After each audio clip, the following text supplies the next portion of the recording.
अगर सुख सुविधा ये खुशियों की गारंटी है तो फिर इंसान के पास सब कुछ होके भी वो दुखी क्यों रहता है? और कैसे पता लगाएं कि इंसान सच में खुश है या खुश होने का दिखावा कर रहा है? बहुत अच्छा सवाल है। चलो आज बिना किताब के ही अपने जिंदगी का पाठ पढ़ते हैं। ध्यान से देखो।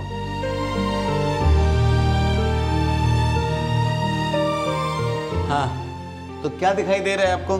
सर ये तो गोल चक्कर दिखाई दे रहा है। काला डॉट दिखाई दे रहा है। सर जी ये चक्कर नहीं है, ये तो आपने मार्कर खराब हो गया गम चक्कर बना दिया। एक बात बताइए, ये मार्कर से बनाया हुआ छोटा सा चक्कर आपको दिख गया, ये बोर्ड क्यों नहीं दिखा आपको? ये पूरी दीवार क्यों नहीं दिखी आपको? ये दीवार के ऊपर लगी हुई दीवार घड़ी क्यों नहीं दिखी? ये राधा रानी और कृष्ण कन्हैया जी क्यों नहीं दिखे आपको? जब तुम्हारे सामने पूरी दीवार है, फिर तुम्हारा ध्यान इस छोटे से चक्कर पे क्यों गया? राजकुमार खड़े हो जाओ, गौर से देखो क्या कमी दिख रही है इसमें आपको? अरे सर ये तो कहानियां है। आपने इसकी कमी तो बता दी, कोई एक अच्छाई बताइए इसमें। एक दिन पड़ोस में आग लग गई थी तो ये राजकुमारी बाल्टी लेके सबसे पहले आग बुझाने पहुंचा था। मोहल्ले में बहुत सारे ऐसे बच्चे हैं जिनके बुक्स की समस्या है, तो ये अपनी मेहनत मजदूरी करके उन्हें किताबें दिलाता है।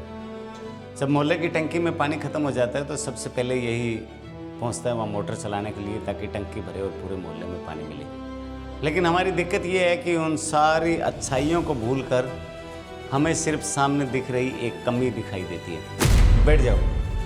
एक गाँव में एक किसान था, 20 बीघा जमीन, लहलहाती हुई फसल, फिर भी वो दुखी था। मैंने पूछा, भाई दुखी क्यों आप?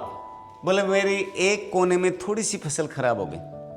20 बीघा में इतनी अच्छी फसल थी, इसकी वो खुशियां नहीं मना रहा था, जबकि एक छोटा सा कोना उसका खराब हो गया, उसकी वजह से वो दुखी था। यही हमारी सबसे बड़ी कमी है। भगवान हमें हजारों खुशियां देता है, लेकिन हम एक छोटा सा दुख पकड़कर बैठ जाते हैं। जैसे घर में सब ठीक हो तो सिर्फ एक छोटी सी बहस याद रहती है। शरीर स्वस्थ हो तो भी हमें एक छोटी सी बीमारी याद रहती है। जीवन में बहुत सारी सफलताएं मिलती है, लेकिन एक छोटी सी असफलता हमें रात को सोने नहीं देती। हम समझ गए। हम जीवन में बड़े बोर्ड को छोड़ के छोटे से डॉट पे ध्यान देते हैं। अब मेरा मतलब कि हम बड़ी बड़ी खुशियां छोड़ के छोटे छोटे दुख में उलझे रहते हैं। शाबाश। आप क्या समझे पवन? अरे सर हमें दुखों के छोटे छोटे डॉट में नहीं फंसना चाहिए, हमारे पास खुशियों की पूरी दीवार है। हमारी जिंदगी का 99% हिस्सा खुशियों अवसरों से भरा पड़ा है, लेकिन हम वो 99% की खुशियां छोड़ के अक्सर 1% की गलती, टेंशन, कमियां उसी पे नजर टिकाए रखते हैं। जीवन में डॉट को नहीं, पूरी तस्वीर को देखिए, तभी आप जिंदगी में खुश रह सकते हैं। नजर बदलो, नज़ारे अपने आप बदल जाएंगे।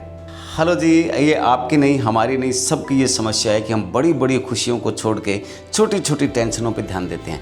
आपका प्यार और आशीर्वाद हमें इतना मिलता है कि लाखों कमेंट आते हैं, लेकिन जब 2-4 नेगेटिव कमेंट होते हैं तो हमारी टीम भी परेशान हो जाती है, उसी की टेंशन ले लेती है। मैं हमेशा समझाता हूँ कि जब 99,900 कमेंट अच्छे आए हैं तो आप उन पर ध्यान क्यों नहीं दे रहे, नेगेटिव कमेंट को छोड़िए।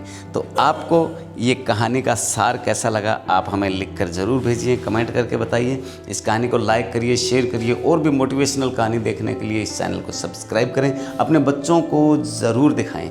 जय हिंद, जय श्री राम।